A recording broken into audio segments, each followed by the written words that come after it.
ನಮಸ್ಕಾರ. ಉತ್ತರ ಕರ್ನಾಟಕ ನ್ಯೂಸ್ನ ಬೀದರ್ ನ್ಯೂಸ್ ರೌಂಡಪ್ಗೆ ಸ್ವಾಗತ.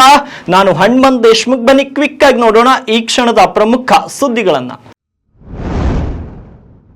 ರಾಜ್ಯದ ಸರ್ಕಾರಿ ಪಾಲಿಟೆಕ್ನಿಕ್ಗಳಲ್ಲಿ ಕಾರ್ಯನಿರ್ವಹಿಸುತ್ತಿರುವ ಅತಿಥಿ ಉಪನ್ಯಾಸಕರ ಸೇವೆಯನ್ನ ಕಾಯಂಗೊಳಿಸಬೇಕು ಅಂತ ಕರ್ನಾಟಕ ರಾಜ್ಯ ಸರ್ಕಾರಿ ಪಾಲಿಟೆಕ್ನಿಕ್ ಅರೆಕಾಲಿಕ ಉಪನ್ಯಾಸಕರ ಸಂಘ ಆಗ್ರಹಿಸಿದೆ.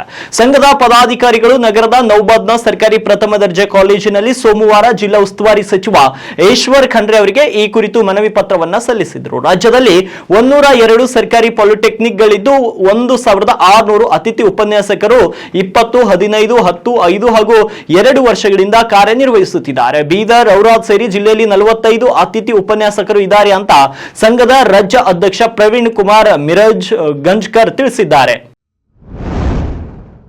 ಸೇವೆಯೇ ಉತ್ತಮ ನಾಗರಿಕನ ನಿಜವಾದ ಕರ್ತವ್ಯವಾಗಿದೆ. ಈ ಕರ್ತವ್ಯವನ್ನ ರಾಷ್ಟ್ರೀಯ ಸೇವಾ ಯೋಜನೆ ಕಲ್ಪಿಸಿಕೊಡುತ್ತದೆ. ಶಿಸ್ತು, ತಾಳ್ಮೆ, ಸಹಕಾರ, ಸ್ವಚ್ಛತಾ ಭಾವ ಮತ್ತು ದೇಶಭಕ್ತಿಯನ್ನ ಮೈಗೂಡಿಸಿಕೊಂಡು ಮಕ್ಕಳು ಬದುಕಬೇಕು. ಕರ್ನಾಟಕ ರಾಷ್ಟ್ರೀಯ ಶಿಕ್ಷಣ ಸಂಸ್ಥೆ ಕಾರ್ಯದರ್ಶಿ ಸತೀಶ್ ಪಾಟೀಲ್ ತಿಳಿಸಿದ್ದಾರೆ. ಇನ್ನು ಬೀದರ್ ನಗರದ ಲಾಡ್ಗೇರಿ ಹಿರೇಮಠದ ಆವರಣದಲ್ಲಿ ಕರ್ನಾಟಕ ಕಲಾ, ವಿಜ್ಞಾನ ಮತ್ತು ವಾಣಿಜ್ಯ ಮಹಾವಿದ್ಯಾಲಯದ ವತಿಯಿಂದ ಆಯೋಜಿಸಿದ ರಾಷ್ಟ್ರೀಯ ಸೇವಾ ಯೋಜನೆ ಶಿಬಿರ 2024-25 ಉದ್ಘಾಟಿಸಿ ಮಾತನಾಡಿದರು. ಇಂದಿನ ಮಕ್ಕಳು ಬುದ್ಧಿವಂತರಾದರೆ ಪಾಲಕರನ್ನ ವೃದ್ಧಾಶ್ರಮಕ್ಕೆ ಕಳಿಸುತ್ತಿದ್ದಾರೆ. ರಸ್ತೆಯಲ್ಲಿ ಒಬ್ಬ ನಿಸ್ಸಹಾಯಕನನ್ನ ದಾಟಿಸಿದರೆ, ಬಸ್ನಲ್ಲಿ ಅಂಗವಿಕಲರನ್ನ ಆಸನ ಬಿಟ್ಟುಕೊಟ್ರೆ ಅದೇ ದೊಡ್ಡ ಸೇವೆ. ಇಂತಹ ಉತ್ತಮ ಮನೋಭಾವನೆಗಳನ್ನ ವಿದ್ಯಾರ್ಥಿಗಳು ಶಿಬಿರದ ಮೂಲಕ ಮೈಗೂಡಿಸಿಕೊಳ್ಳಬೇಕು ಅಂತ ಪಾಟೀಲ್ ಕರೆ ನೀಡಿದ್ದಾರೆ. ಧರ್ಮ ರಕ್ಷಣೆಗಾಗಿ ಮಕ್ಕಳನ್ನ ಸನ್ಮಾರ್ಗದಲ್ಲಿ ನಡೆಸುವ ಅವಶ್ಯಕತೆ ಇದೆ.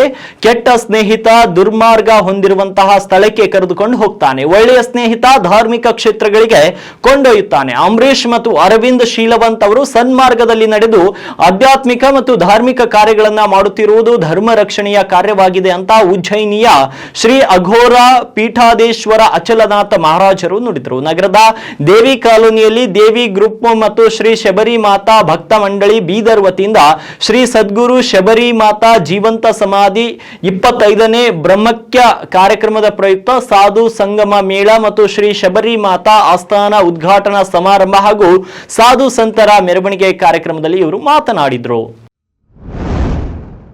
ಅಪರಾಧಿಗಳ ವಿರುದ್ಧ ಕಠಿಣ ಕ್ರಮ ಜರುಗಿಸುವ ಮೂಲಕ ಪೊಲೀಸ್ ಇಲಾಖೆ ಕಾನೂನು ಸುವ್ಯವಸ್ಥೆ ಕಾಪಾಡಲು ಮುಂದಾಗಬೇಕು. ಅಪರಾಧ ತಡೆಗೆ ಪೊಲೀಸ್ ಇಲಾಖೆ ಎಲ್ಲಾ ರೀತಿಯ ಸಹಕಾರ ನೀಡಲಾಗುವುದು ಅಂತ ಅರಣ್ಯ, ಪರಿಸರ ಮತ್ತು ಜೈವಿಕ ಹಾಗೂ ಬೀದರ್ ಜಿಲ್ಲಾ ಉಸ್ತುವಾರಿ ಸಚಿವರಾದ ಈಶ್ವರ್ ಖಂಡ್ರೆ ಹೇಳಿದರು. ಇಂದು ಎಸ್ಪಿ ಕಚೇರಿ ಆವರಣದಲ್ಲಿ ಕಲ್ಯಾಣ ಕರ್ನಾಟಕ ಅಭಿವೃದ್ಧಿ ಮಂಡಳಿಯಿಂದ 1.25 ಕೋಟಿ ರೂಪಾಯಿ ಅನುದಾನದಲ್ಲಿ ಖರೀದಿಸಲಾದ 7 ಬುಲೆರೋ ಹಾಗೂ 2 ಸ್ಕಾರ್ಪಿಯೋ ವಾಹನಗಳನ್ನು ಪೊಲೀಸ್ ಇಲಾಖೆಗೆ ಹಸ್ತಾಂತರಿಸಿ ಮಾತನಾಡಿದರು.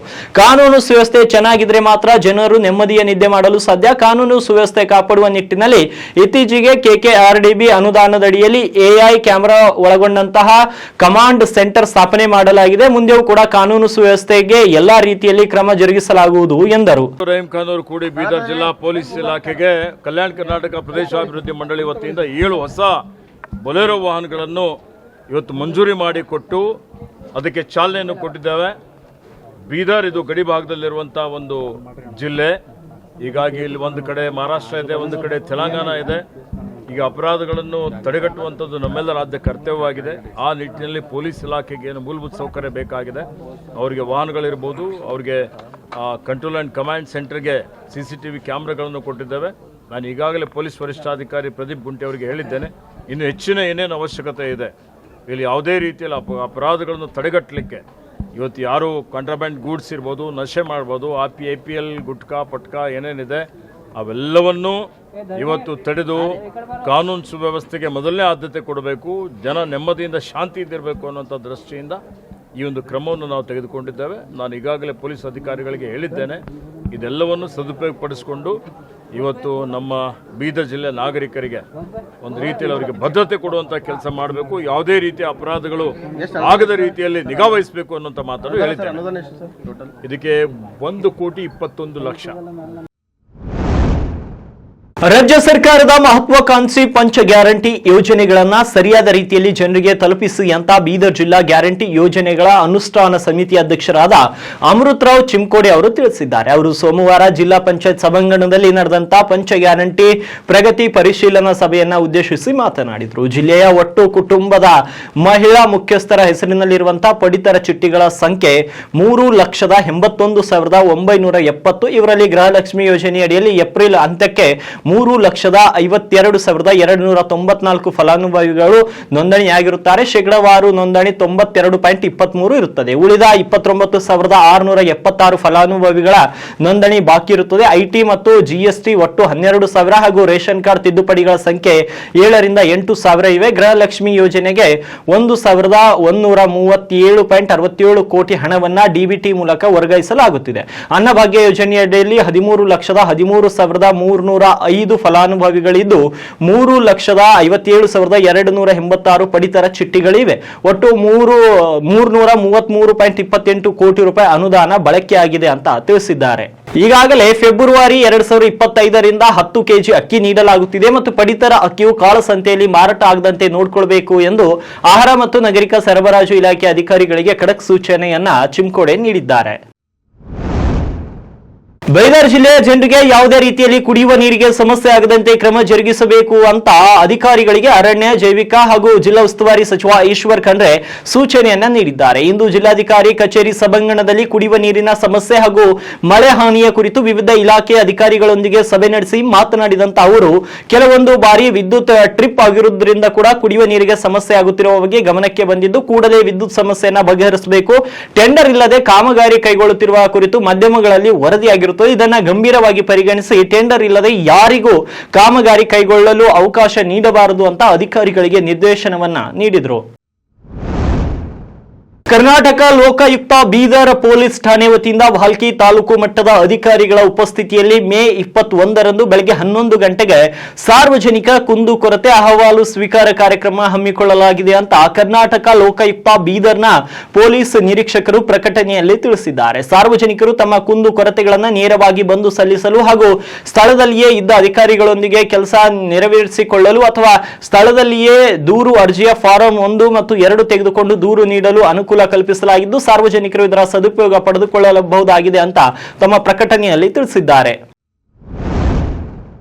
ರಾಜ್ಯದಿಂದ ಕುಮ್ಕಿ ಆನೆಗಳ ಹಸ್ತಾಂತರ ವಿಚಾರಕ್ಕೆ ಬೀದರ್ನಲ್ಲಿ ಅರಣ್ಯ ಸಚಿವ ಈಶ್ವರ್ ಖಂಡ್ರೆ ಪ್ರತಿಕ್ರಿಯೆಯನ್ನ ನೀಡಿದ್ದಾರೆ. ಆಂಧ್ರದ ಅರಣ್ಯ ಸಚಿವ ಹಾಗೂ ಡಿಸಿಎಂ ಪವನ್ ಕಲ್ಯಾಣ್ 2 ಬಾರಿ ಭೇಟಿ ಮಾಡಿದ್ರು. ಆಂಧ್ರ ಪ್ರದೇಶದಲ್ಲಿ ಆನೆ ಮಾನವ ಸಂಘರ್ಷ ಹೆಚ್ಚಾಗಿದೆ, ಸಾವು ನೋವುಗಳು ಹೆಚ್ಚಾಗಿ ಆಗ್ತವೆ. ಸಾವು ನೋವುಗಳು ಆಗುತ್ತಿರುವುದರಿಂದ ಕರ್ನಾಟಕದಲ್ಲಿ ಪಳಗಿದ ಆನೆಗಳನ್ನ ಕೊಡಬೇಕು ಅಂತ ಪವನ್ ಕಲ್ಯಾಣ್ ಮನವಿ ಮಾಡಿದ್ರು. ಸಿಎಂ ಅವರ ಗಮನಕ್ಕೆ ತಂದು ನನ್ನ ಸಹಮತಿಯನ್ನ ವ್ಯಕ್ತಪಡಿಸಿದ್ದೆ. ಜೊತೆಗೆ ಆಂಧ್ರದ ಮಾವುತರಿಗೆ ತರಬೇತಿ ನೀಡುವ ಕೆಲಸವನ್ನ ಮಾಡಿದ್ದೆ. 21ನೇ ತಾರೀಕಿನಂದು ವಿಧಾನಸೌಧ ಎದುರುಗಡೆ 6 ಆನೆಗಳನ್ನ ಹಸ್ತಾಂತರ ಮಾಡ್ತೇವೆ. 6 ಕುಮ್ಕಿ ಆನೆಗಳನ್ನ ಸಿಎಂ ಡಿಸಿಎಂ ನೇತೃತ್ವದಲ್ಲಿ ಆಂಧ್ರಕ್ಕೆ ಹಸ್ತಾಂತರ ಮಾಡುತ್ತೇವೆ ಅಂತ ಬೀದರ್ನಲ್ಲಿ ಸಚಿವ ಈಶ್ವರ್ ಖಂಡ್ರೆ ಹೇಳಿಕೆಯೊಂದನ್ನು ನೀಡಿದ್ದಾರೆ.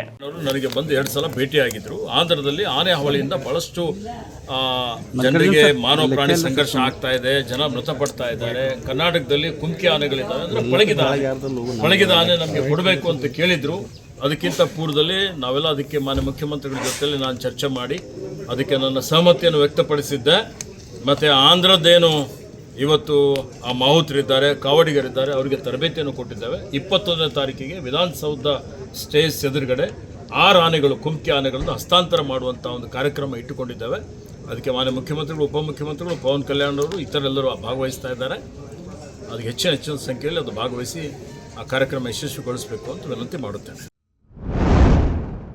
ಬೀದರ್ ಜಿಲ್ಲೆಯ ಹುಲ್ಸೂರು ತಾಲೂಕಿನ ಬೇಲೂರು ಗ್ರಾಮದಲ್ಲಿ ಕಲ್ಯಾಣ ನಾಡು ಗ್ರಾಮೀಣ ಕಲಾ ವೃಂದ ಸಂಘ ಹಾಗೂ ಹಿರಿಯ ಪತ್ರಕರ್ತ ವೀರ್ ಶೆಟ್ಟಿ ಮಲ್ಶೆಟ್ಟಿ ಅವರ ನೇತೃತ್ವದಲ್ಲಿ ವಿಶ್ವ ತಾಯಂದಿಯರ ದಿನಾಚರಣೆ ಕಾರ್ಯಕ್ರಮವನ್ನ ಅದ್ದೂರಿಯಾಗಿ ಆಚರಿಸಲಾಯಿತು. ಕಾರ್ಯಕ್ರಮವನ್ನ ಬಸವಣ್ಣನ ಭಾವಚಿತ್ರಕ್ಕೆ ಪೂಜೆ ಸಲ್ಲಿಸುವ ಮೂಲಕ ಹಾಗೂ ದೀಪ ಬೆಳಗುವ ಮುಖಾಂತರ ಚಾಲನೆಯನ್ನ ನೀಡಲಾಯಿತು. ಕಾರ್ಯಕ್ರಮದಲ್ಲಿ ಹಲವು ಮಾತೆಯರಿಗೆ ಪಾದ್ಯ ಪೂಜೆಯನ್ನ ಮಾಡಲಾಯಿತು.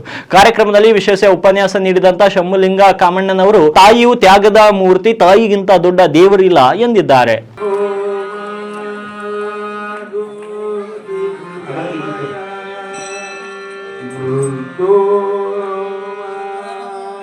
ಯಾವ ಒಂದು ನೆಲೆಯಲ್ಲಿ ಬಸವಣ್ಣನವರ ಮಹಾದ್ವಾರವು, ಬಸವಣ್ಣನವರ ಮಹಾ ಒಂದು ಸ್ಥಾಪನ ಒಂದು ಮಂದಿರವು ಅಂತ ನಾವು ನನ್ನ ಹಡೆದವನ ಮೇಲೆ ಹೂವ ಸುರಾಡೋಣ ಜಗಕ್ಕೆ ನಾನೇನೇ ಇರಲಿ. ಇವಾಗಿದ್ವು ಬೀದರ್ ಜಿಲ್ಲೆಯ ಇಂದಿನ ಪ್ರಮುಖ ಸುದ್ದಿಗಳು. ಮತ್ತೆ ನಾಳೆ ಭೇಟಿ ಆಗ್ತೀನಿ ಬೀದರ್ ನ್ಯೂಸ್ ರೌಂಡ್ ಅಪ್ ನಲ್ಲಿ.